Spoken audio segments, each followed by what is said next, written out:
I never thought that one day I would find myself on the brink of destroying my entire life because of one rash decision.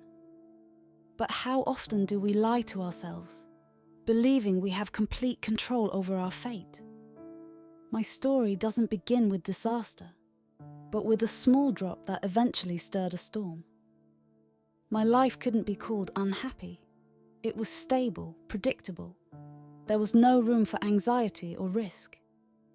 I always thought I was satisfied with how everything was going. Alejandro, my husband, was my rock. Our days passed in calmness and routine, where each day resembled the last. It seemed that this was happiness, a complete absence of surprises. But sometimes, calmness turns into a sticky bog, where you start to sink without even realizing it. Everything changed the day I decided to take up swimming lessons.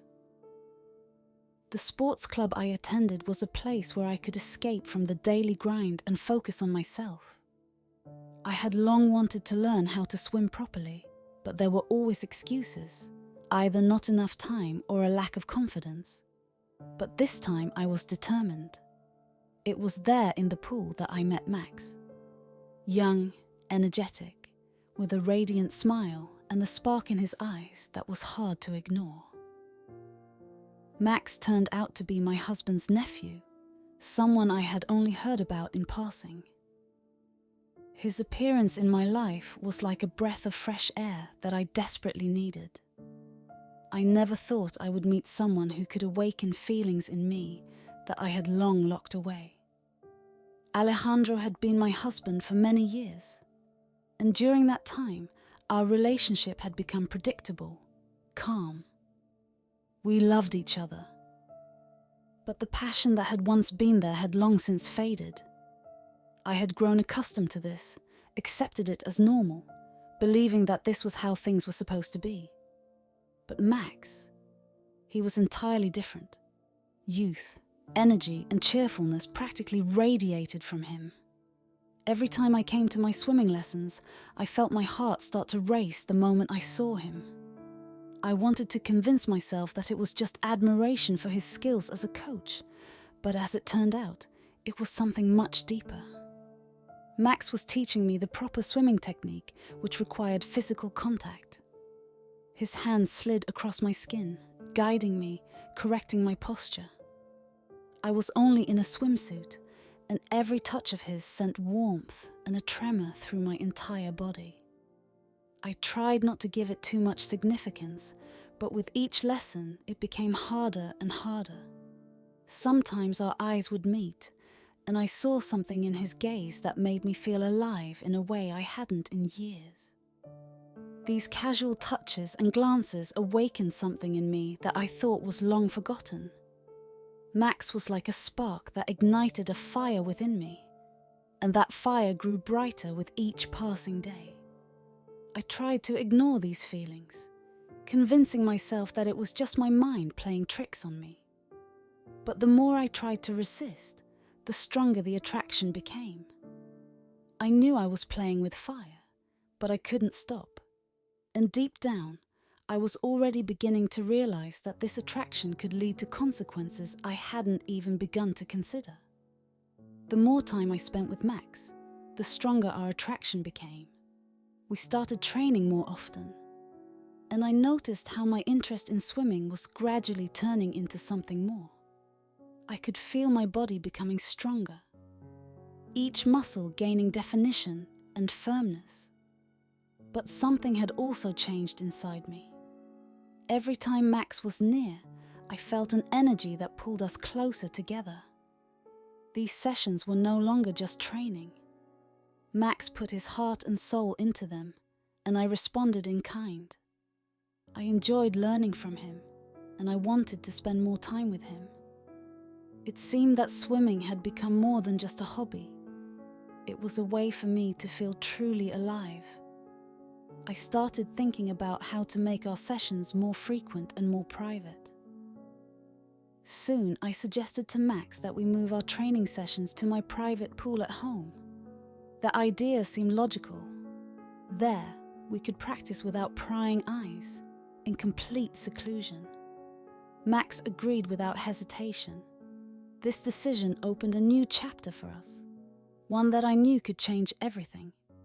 One evening, after another session in the pool, what I had long tried to ignore finally happened. We were swimming, and the tension between us was impossible to deny any longer. At some point, our eyes met, and in that gaze was something more than just friendly affection. We both stopped at the edge of the pool, and Max leaned in toward me. His lips found mine, and that first kiss was like an explosion of emotions I had been holding back for so long. That kiss was the beginning. We couldn't stop, and soon our attraction grew into something much more intimate. We found ourselves in each other's arms, and every moment felt so right, despite its forbidden nature. It was a night I would never forget. The night when my feelings for Max became a reality, and my life took its first step down a path from which there would be no return. The idea of throwing a party came to me suddenly. I thought that surrounding myself with friends and loved ones might distract me from the thoughts that had been troubling me. Besides, I hoped that in such an atmosphere, my feelings for Max would somehow subside. I wanted to return to a normal life, but deep down, I knew I was only trying to deceive myself. Of course, Max was invited. I made sure it looked natural, just another friendly gathering where no one paid special attention to anyone. But from the very start of the party, I could feel the tension between us rising again. Every time our eyes met, I felt my heart race and my breath grew uneven. My husband Alejandro was relaxing with his friends, laughing, joking. He noticed nothing unusual. In his eyes, it was just another pleasant evening among familiar faces. But I knew I couldn't stay near Max for long without giving in to temptation. With each passing hour, the party became increasingly unbearable for me. The flirtation that initially seemed harmless turned into genuine torture.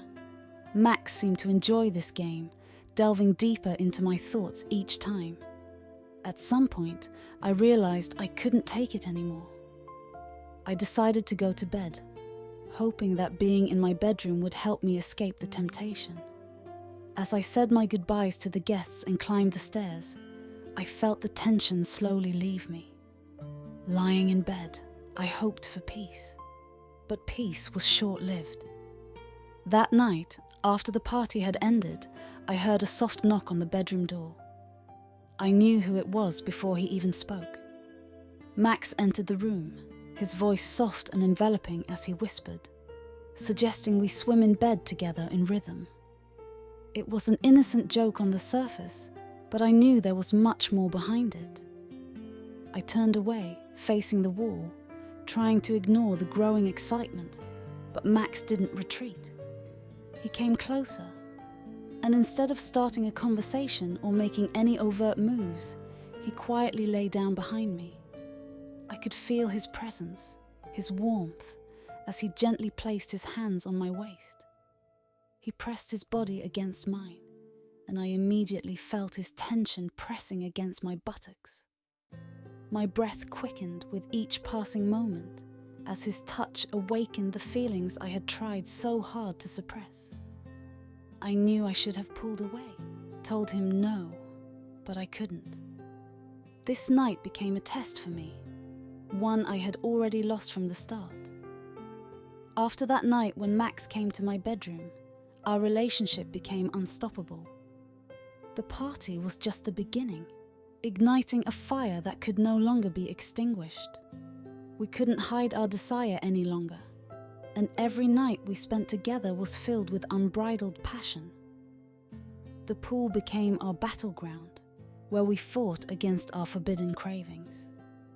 At night, when the whole house was asleep, I knew I would soon see Max again. My garden, shrouded in darkness, became the place where what happened was meant to stay hidden. The water in the pool was no longer cool, It seemed to boil from our encounters, from the energy that surged between us like a storm. Max would come when the world was asleep, and what happened there was as far from innocent training as it could get. We didn't swim anymore. We seized each other, crashing into the water like gladiators into an arena. The water around us churned, seemingly boiling from the tension, mirroring the fierce emotions that raged within us. I grabbed Max by the shoulders, invading his space with such force that the water splashed around us. Our movements were sharp, almost rough, but that only fueled our madness. In that moment, there was nothing but raw, unrestrained passion erupting from us. The water around us truly felt hot, as if reacting to our every move, every breath. Max wasn't gentle. His grip was firm, as if he was trying to hold onto something slipping out of control. I could feel his breath quicken, his body tense, and that only fed my own frenzy. We were like animals, tearing at each other with a ferocity that sought to devour every moment, every fragment of this forbidden pleasure. Alejandro, suspecting nothing, continued to be proud of my progress in swimming. He couldn't even begin to imagine what was really happening. To him, it was just training, an innocent hobby. But for Max and me, it was something far darker, something that burned from within and gave no rest, day or night.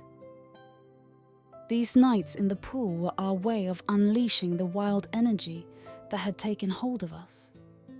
The water seemed to bubble around us, as if trying to contain our fire, but it couldn't quench it. This was our secret, our escape from a world that could never understand. But even as we were consumed by each other, I knew that sooner or later, it would all lead to destruction. We were playing with something too powerful, and the fire we had ignited could break free at any moment. With each new night spent with Max in the pool, my sense of guilt grew stronger.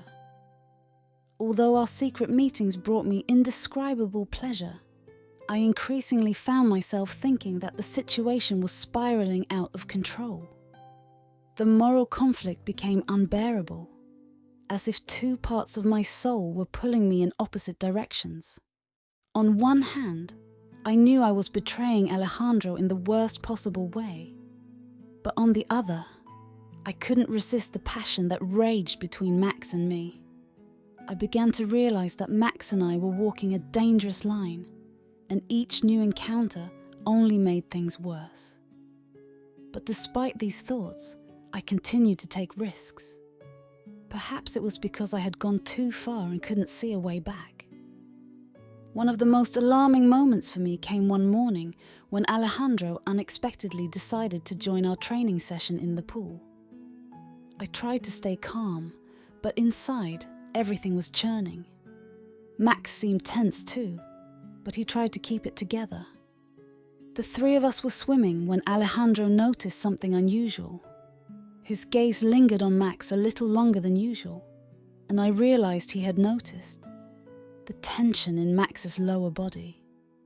My blood ran cold when Alejandro, unable to resist, smiled and said with light irony, "Do you like swimming that much, or is it my wife?" My world froze for a moment. I looked at Max, who, although trying to hide his anxiety, still looked flustered. But he quickly composed himself and with a strained smile joked, "It's from thinking about winning first place in the upcoming tournament, Uncle."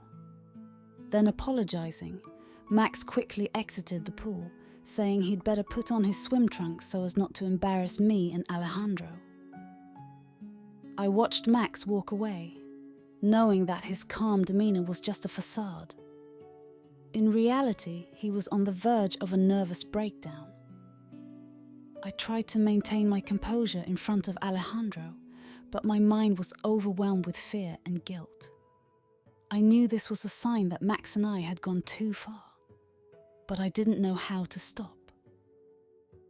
Our nightly meetings with Max continued, and though the guilt grew stronger, we were both consumed by each other.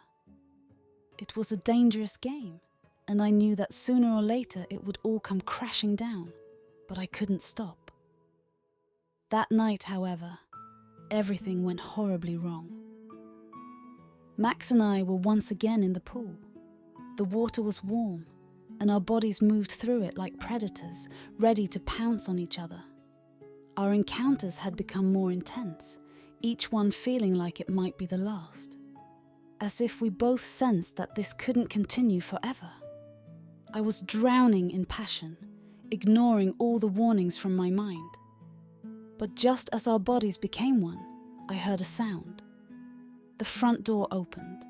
I froze, and Max immediately felt the tension in my body. He knew something was wrong, but it was already too late. Alejandro had returned home earlier than expected. Maybe it was a premonition or just a coincidence, but he came back at the worst possible moment.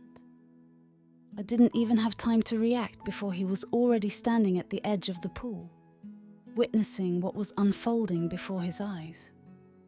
Seeing us together, he first stood there, as if not believing what he was seeing. Then his face twisted with rage. "What the hell is going on here?" His voice cut through the night silence like a knife. I felt my breath catch in my throat.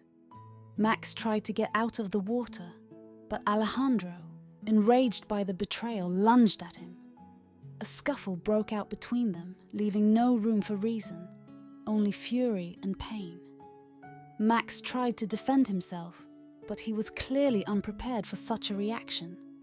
Alejandro shoved him, and that's when something terrible happened. Max, trying to keep his balance, slipped on the wet tiles of the pool. It all happened too quickly. He lost his footing, his body tilted backward, and he struck his head hard against the edge of the pool. I heard the dull thud of the impact, sending chills down my spine. Max fell into the water unconscious. The world around me blurred, and I rushed to him, pulling him out of the water. Alejandro stood there, as if turned to stone, his face deathly pale. It was as if time had stopped. I couldn't believe what had just happened. Max lay on the tiles, motionless, his breathing barely audible. Everything happened so quickly that I barely had time to comprehend what was going on. Max lay unconscious at the edge of the pool, and with trembling hands, I tried to bring him around. His still body felt cold, and the fear paralyzed my ability to think clearly. I knew the situation was critical, but I had no idea what to do next. Alejandro, seeing what had happened, initially stood frozen, as if unable to believe his eyes. Then he snatched the phone from me and started calling for an ambulance. His hands were shaking, and his voice was on the verge of breaking as he tried to explain what had occurred. I could hear his tense conversations with the operators, but my thoughts were entirely consumed by Max's condition. It felt like a living nightmare from which there was no waking. When the ambulance arrived, they quickly loaded Max onto a stretcher and rushed him to the hospital. I wanted to go with him, but my legs wouldn't move, and I stood there, feeling as if I were in a fog. Alejandro was in shock too. He didn't say a word to me, just looked at me with such pain and disappointment in his eyes that it made me feel even worse. Then he abruptly turned and left the house, leaving me alone with my thoughts and the crushing weight of guilt. He was panicking as much as I was, but his reaction was different. He left to try and cope with the situation, constantly calling the hospital to check on Max's condition. I could hear his voice, full of desperation, as he asked the doctors what they were doing, what Max's chances were. I, on the other hand, was left alone, surrounded by silence, and every minute of waiting felt like an eternity. When I finally gathered the courage to go to the hospital, my heart was gripped with fear. There, within the cold walls of the hospital, time seemed to stop. The doctors were fighting for Max's life, and I watched them, feeling an agonizing sense of responsibility for what had happened. Max was still young and reckless. He didn't understand the dangerous path we had taken. But I should have been wiser. I should have stopped it all before the situation spiraled out of control. But I didn't. I allowed myself to be seduced, and now the consequences were inevitable. When I approached his room, where he lay connected to countless machines, I felt the full weight of my guilt. It was I who had brought him to this point. It was I who allowed myself to get carried away without thinking about how it might end. And now I had to live with the knowledge that my actions had led to this outcome. I looked at Max, so young and vulnerable, and tears streamed down my cheeks. I should have stopped him, but I couldn't. And now, this would be my eternal punishment. Several days had passed since that dreadful night, when life seemed to come to a halt. Those days dragged on endlessly, filled with waiting for news from the hospital and the realization that the consequences of my actions were inevitable. Alejandro hadn't returned home. He had completely distanced himself, leaving me alone in this enormous house, surrounded by cold walls and a silence that tore at my soul. I knew he was calling the hospital, inquiring about Max's condition, but we hadn't spoken a word to each other. When Alejandro finally returned, he looked exhausted. His face was ashen, his eyes sunken, and his shoulders slumped under the weight of what he had been through. But there was a resolve in his eyes that I had never seen before. He was a man who had made up his mind, and I felt a tightening in my chest. He entered the house without a word, and I stood there, unsure of what to expect. Then he coldly and calmly stated, "You need to confess everything. Either you tell the truth, or I will." Those words hit me like a hammer. I felt my life crumbling before my eyes. In a panic, I rushed to him, begging him to keep our secret, trying to explain that it would destroy everything we had. I tried to justify myself, speaking of love, saying that we could start over, that we could get through this if we stayed together. But Alejandro was unwavering. His gaze was cold and distant, like that of someone who had already made all the decisions. He looked at me, and I saw not only disappointment in his eyes, but also the deep pain I had caused him with my betrayal. "No, Laura, nothing will ever be the same again," he said, his voice carrying the weight of a final judgment. He informed me that he was filing for divorce. His decision was final. I was stunned, unable to believe it had come to this. He left me the house, an act of mercy, even though he had the right to take everything according to our prenuptial agreement. But it brought me no comfort. Left alone within these walls, I realized I had lost not only my husband, but everything we had ever built together. Alejandro took all the other assets, leaving me with the house, which now felt like a prison. When he left, I understood that my world was shattered. Everything I had ever known and loved was destroyed by my own hands. I looked at the empty rooms and felt the void around me growing deeper and deeper. I was left alone with my thoughts, my guilt, and the realization that all of this had been inevitable. I had betrayed the one who trusted me the most, and now I was paying the highest price. Max survived. When I first heard the news, I felt a fleeting moment of relief. But that feeling quickly gave way to the harsh reality. He was left partially paralyzed. The young, energetic Max, full of life, with whom I had shared such passion, was now confined to a bed, dependent on others for care. The doctors spoke of chances for recovery, but no one could give any guarantees. It was a cruel retribution for the mistakes we had made, and I couldn't escape the thought that I had led him to this. I visited Max in the hospital, seeing him lying motionless, his empty gaze fixed on the ceiling.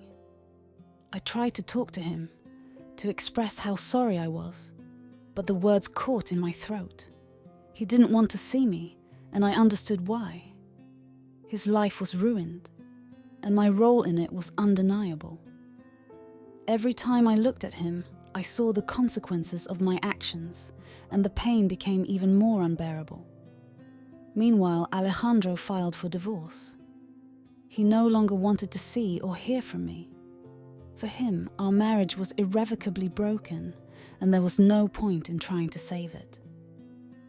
When I signed the divorce papers, my hand trembled, but I knew I deserved this.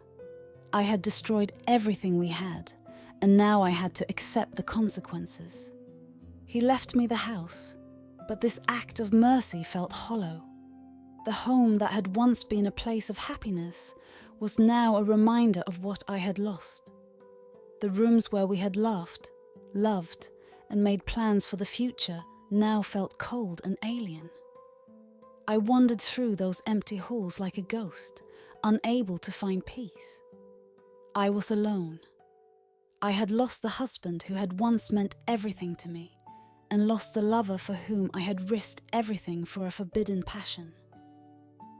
Now I lived in a world I had destroyed with my own hands. My life had become a constant reminder of what I had done, and each day was a painful realization that nothing could be changed. The years I spent in solitude were filled with bitterness and regret. Time could not heal these wounds. I tried to find forgiveness, but I couldn't forgive myself. Every time I looked at my reflection, I saw a woman who had lost everything for a moment of passion and now had to live with that knowledge for the rest of her life. My new reality was empty and hopeless. I was punished for my mistakes, and the retribution was not just in losing everything, but in having to live with this knowledge, with this pain, every single day. Loneliness became my only companion, and I realized that this loneliness would be with me for the rest of my days.